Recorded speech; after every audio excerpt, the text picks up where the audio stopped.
Welcome to week 3 of the Back Porch. I'm your host, Lavelle Martin. Last week I went 5-2. Not bad, but not the best. Could have done a lot better.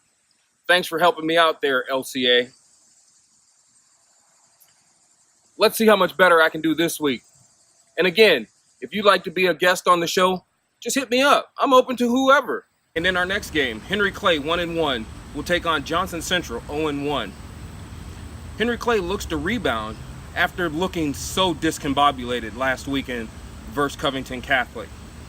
With the dual threats of Jackson and Jackson, can quarterback DJ Van Horn find a new target? Maybe number 4, Jacoby Godfrey? I see Henry Clay winning, but close, 30-28. Let's go Blue Devils. Live here from Henry Clay High School with my special guest, Elijah Bell. Elijah, how you see the Blue Devils doing this weekend against Johnson Central? They should do pretty good. They got a nice offense, and our defense is pretty strong. They're losing their coach, so it should be pretty good. Yeah. Can we get a prediction out of you? Probably should be about 31-0. 31-0? 31-0. Henry Clay? Hey, you heard it here first. Dunbar 0-1 faces GRC, who is 1-1. Dunbar football is almost extinct at this point in time, riding a 14-game losing streak going back almost 2 years. Well, that ends tonight. Let's go Bulldogs, 13-7 over GRC. Bryant Station 0-2 versus Belfry, who is 0-1. Quarterback Jalen Burbage, back last week after a slight injury, slanged the pigskin for 226 yards and 2 touchdowns. The defenders make a long trip to come up just short against Belfry, 33-27. Come on, defenders, prove me wrong. And in our next game, we have Tates Creek 0-2 taking on Harlan County, who is also 0-2.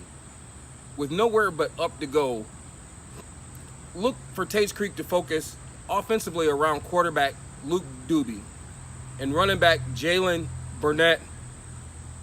Also have a workhorse in running back Marcus Bosley. Don't just think Tates Creek can run the ball with them. You have wide receivers McCaleb Coffey and Miles Thomas. Tates Creek has weapons on offense. You just have to give them the ball. Who's going to step up on defense for Tates Creek? I'm going with my heart right now.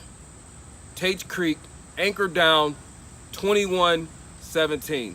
Live here from Tates Creek High School with my special guest, Gerard Gay, head basketball coach here at Tates Creek.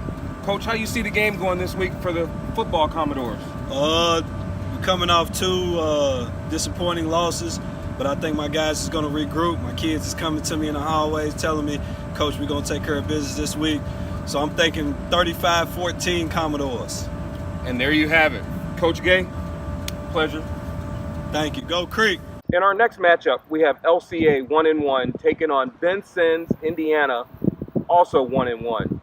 LCA looks to regroup this week after a tough battle down in Pikeville last weekend. Look for quarterback Jaden Barnhart to lead the offense and possibly the return of Jed Green on the defensive end to help them out a little bit. Although they have some issues coming into the game, I'm still going with LCA War Eagles 35-27. And in the next game, Lafayette 1-1 host Lexington Catholic 2-0. Lafayette looks to bounce back behind the strong offensive presence of Tiandre Newcomb and on the defensive side, Austin Blake. While Lexington Catholic, Bo Allen, torched Ryle last week for 357 yards, 7 touchdowns. Don't look for any gifts Friday night, Generals. Lexington Catholic 48, Lafayette 7. Douglas 2-0 versus Paintsville 2-0. The Broncos quarterback last week was 15-17. Have a strong running back like DeMarco Fishback and a wide receiver like DeKel Crowdus.